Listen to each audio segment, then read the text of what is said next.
श्रियकान्ताय कल्याणनिधये निधयेतिनाम् श्रीवेङ्कटनिवासाय श्रीनिवासाय मङ्गलम् लक्ष्मी सविभ्रमालोकसुभ्रूविभ्रमचक्षुषे चक्षुषे सर्वलोकानां वेङ्कटेशाय मङ्गलम् श्रीवेङ्कटाद्रिशृङ्गाग्रमङ्गलाभरणाङ्गये मङ्गलानां निवासाय श्रीनिवासाय मङ्गलम् सर्वावयव सौन्दर्य सम्पदा सर्वचेतसां सदा सम्मोहनायास्तु वेङ्कटेशाय मङ्गलम्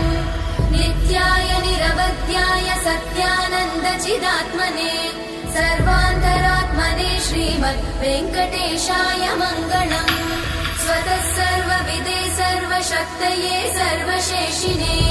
सुलभाय सुशीलाय वेङ्कटेशाय मङ्गलम्।